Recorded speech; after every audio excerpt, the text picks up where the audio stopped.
वो है अल्लाह की कदर और अल्लाह की डिक्री को रिजेक्ट कर देना, एक्सेप्ट ना करना।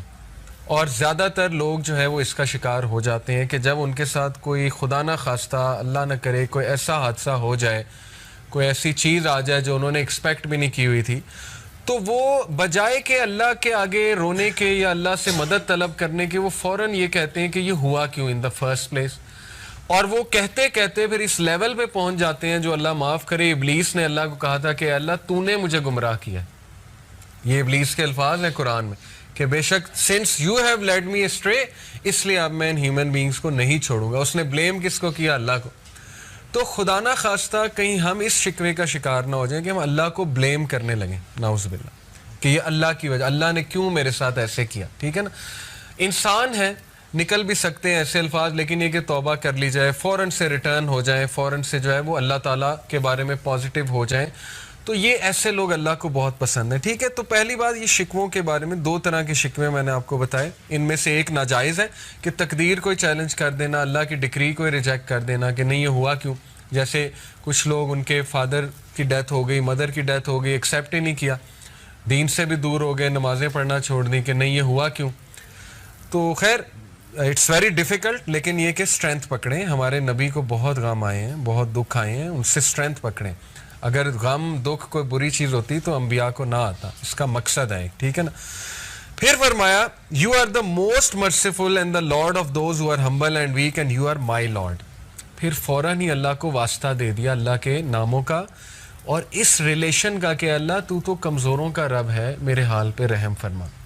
ऐसी दुआ अल्लाह को बड़ी पसंद है जिसमें अल्लाह के कोई ना कोई एट्रीब्यूट का जिक्र हो कि अल्लाह तू गफूर रहीम है, अल्लाह तू रास्ते खोलने वाला है, अल्लाह तू जब्बार है, तू मुसल्लत करने वाला है, अल्लाह तू कुन का कलमा कहने वाला है, मैं तेरे कुन का मुंतज़िर हूँ। ठीक है ना, इस तरह के अल्फाज जितना स्पेसिफिक होंगे, जितना अल्लाह से डिटेल में बात करेंगे, अल्लाह के एट्रीब्यूट्स का अल्लाह को वास्ता देंगे, अल्लाह बहुत खुश होंगे। ये तो कई इस पे वाक़यात आते हैं। एक वाक़या आपको सुना भी देता हूँ, ये हिलियतुल औलिया गालिबन एक किताब है, उसमें मेंशन है, ऑथेंटिक वाक़या है कि एक शख्स जो है वो सहरा में अकेला था। ये मेरा ख्याल इब्ने हजर ने गालिबन कोट किया, मे बी मुझे नाम सही से याद नहीं आ रहा, लेकिन एनीवे वाक़या ऑथेंटिक है। उस शख्स को सहरा में डाकू मिल गए और वो बैंडिट्स मार देते थे, कत्ल कर देते थे, बड़े ख़तरनाक बैंडिट्स थे। तो वो जब बैंडिट्स ने उसे घेर लिया तो बैंडिट्स ने कहा कि हाँ जी, क्या आखिरी ख्वाहिश है? ये तो तुम्हें पता है, मारना तो हमने तुम्हें है ही, चीज़ें तो तुम्हारी लेके। तो उसने कहा अच्छा मुझे ना 2 नफल पढ़ने दो। तो वो हंसे, उन्होंने कहा ठीक है पढ़ लो, 2 नफल से क्या होगा। तो आता है वाक़या कि उस शख्स ने सजदे में जाके अल्लाह को ऐसे नामों से पुकारा अल्लाह के कि फरिश्ता, चौथे आसमान का फरिश्ता, रवायात में आता है, वो ज़मीन पर आया एक घोड़सवार का भेस करके। यानी अल्लाह ने जब मदद करनी है तो फिर ऐसे भी कर देता है अल्लाह, जब कोई भी नहीं है फिर अल्लाह है। ठीक है ना, वो आया घोड़सवार बन के और उसने उनको फाइट किया, उनकी गर्दन उड़ा दी, वो जो बैंडिट्स थे। उस शख्स ने पूछा तू कहाँ से आया? तो उसने पूरा बताया कि मैं चौथे आसमान का फरिश्ता हूँ। जब अल्लाह को तीसरी बार तुमने इस तरह से पुकारा, बार बार पुकारा था, जब सजदे में तीसरी बार तुमने अल्लाह को उसके नामों के वास्ते दिए तो सारे फरिश्तों ने दौड़ लगा दी कि इसकी मदद के लिए हम जाएंगे। यानी अल्लाह ने अलाउ कर दिया कि अब कौन जाता है। सब ने रेस लगा दी, तो कहता है कि मैं सबसे पहले जीत गया तो मैं आ गया। अब ये वाक़े से भी क्या साबित होता है कि अल्लाह के एट्रीब्यूट से अल्लाह को पुकारा जाए। ठीक है, जैसे यहाँ पे वास्ता दिया हुआ है। फिर अगेन शिकवा है, शिकायत है, शिकवा नहीं कहेंगे, एक इस सेंस की शिकायत है कि अल्लाह पे भरोसा बहुत है। ठीक है ना, अल्लाह पे मान बहुत है। इसलिए ये अल्फाज हैं कि to whom do you leave me with, अल्लाह किसके हवाले करता है मुझे, किसके लिए जो है वो मुझे मैं वीक हो गया हूँ। To somebody who is a stranger that will treat me harshly और to a close relative whom you have given ultimate power over me। अल्लाह क्या तू मुझे उनके हवाले करता है जो स्ट्रेंजर्स हैं, या तू मुझे उनके हवाले करता है जो रिलेटिव मुझसे स्ट्रॉन्गर है। यानी अबू लहब की तरफ इशारा है, क्योंकि अब वो चीफ है बनु हाशिम का, और वो तो नहीं रसूलुल्लाह सल्लल्लाहु अलैहि वसल्लम को एंटर होने देगा मक्का में। तो देखें ये बात भी कर दी, अल्लाह से कुछ नहीं छुपाया कि अल्लाह क्या आप मुझे इनके हवाले कर देंगे। तो देन अगेन ये वो पहले वाला शिकवा है जो किया जा सकता है, पहले वाली आप कह लें शिकायत है जो अल्लाह ताला पे मान की वजह से होती है। फिर फरमाया, as long as you are not angry with me then nothing else matters. Again अल्लाह को ये फरमा दिया कि अल्लाह जब तक तू राज़ी है मेरे रब, तो कुछ भी नहीं मैटर करता। यहाँ से साबित होता है कि ये दुआ का क्रक्स ये है कि अल्लाह ये सब कुछ जो मेरे साथ हो रहा है, तो क्या ऐसा तो नहीं कि आप मुझसे नाराज़ हो गए? ये है असल में क्रक्स, ठीक है ना। यानी इतनी ह्यूमिलिटी अपनी ज़िंदगी में ह्यूमिलिटी लेकर आए।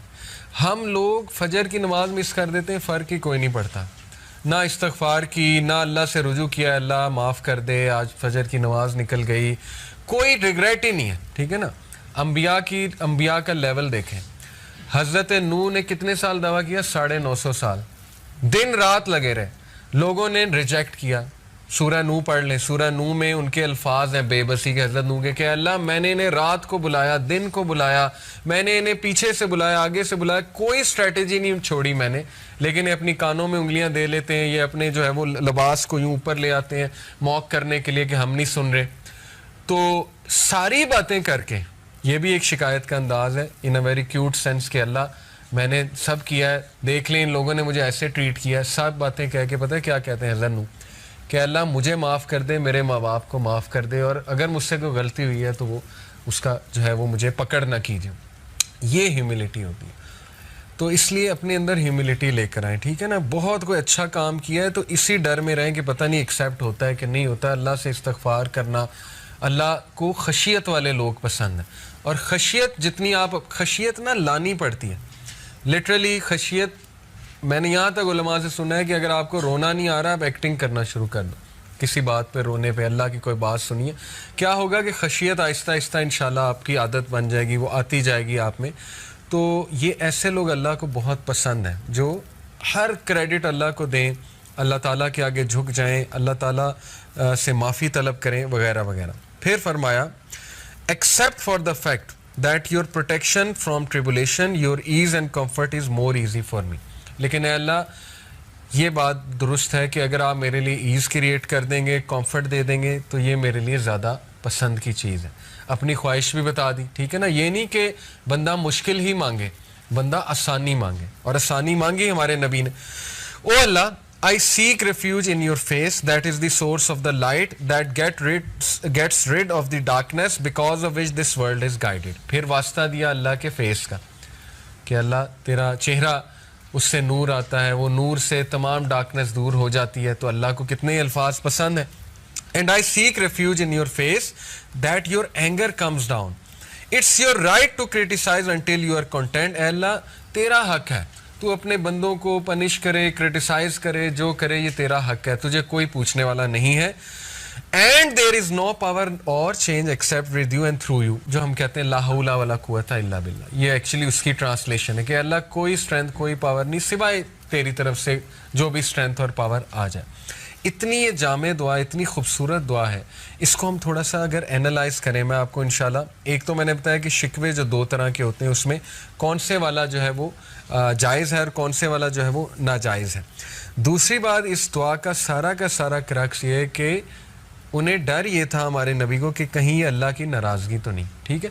तो अगर आपके साथ कोई हादसा आ जाता है, खुदा ना खास्ता कोई डिजीज़ आ जाती है, कोई मुश्किल आ जाती है, सबसे पहले ये सोचें कि कहीं मैंने अल्लाह को नाराज़ तो नहीं कर। सबसे पहले अपने बारे में सोचें कि मेरे से तो कोई गलती नहीं हो गई, कोताही तो नहीं हो गई। ये है खशियत, ठीक है, खशियत वाला एटीट्यूड, इसको अपनी आदत बना लें। यही अंबिया से भी साबित होता है। फिर ये जो एंड इन्होंने किया ला हौला वला कुव्वता इल्ला बिल्लाह, ये जिक्र तो ट्रेजर्स ऑफ जन्ना में से है। हदीस में आता है कि जन्नत के ख़जानों में से एक जिक्र है ला हौला वला कुव्वता इल्ला बिल्लाह। दूसरा, गम में और बहुत ज़्यादा सौरों की हालत में ये वाला जिक्र बहुत तक़वियत देता है, ला हौला वला कुव्वता इल्ला बिल्लाह। इसकी ट्रांसलेशन भी बड़ी तक़वियत देगी, ठीक है ना। इससे साबित ये होता है कि अल्लाह, वो कहना ये चाह रहे हैं कि अल्लाह मेरी कंडीशन तब तक चेंज नहीं होगी जब तक आपकी तरफ से मुझे हेल्प नहीं आएगी। यानी अपने आप को बंदा फुल बेबस शो करे और अल्लाह ताला पे रिलाई करे। ये है अल्लाह पे कॉन्फिडेंस, ठीक है ना। होता क्या है कि हम सबसे शेयर करके फिर अल्लाह के पास जाते हैं, तो ज़ाहिर है अल्लाह को, अल्लाह की गैरत है, अल्लाह को शायद बुरा भी लगता हो कि देखो सबसे शेयर करके अब मेरे पास आ गया। तो रिलायंस तो ये, कॉन्फिडेंस तो ये कि जब हादसा हुआ सबसे पहले कहाँ शेयर किया, अल्लाह ताला से बातें की हैं, अल्लाह ताला से नोट्स लिखा करें, नोट पैड लिखा करें, अल्लाह से गुफ्तगू किया करें, सारा अपना दिल खोला करें अल्लाह के आगे। इसको आदत बनाएं, ये बहुत एम्पावरिंग चीज़ है, ठीक है ना। और याद रखें कि देखें जैसे हदीस में आता है ना कि जब बंदा सूरह फातिहा की तिलावत करता है अल्लाह रिप्लाई करता है।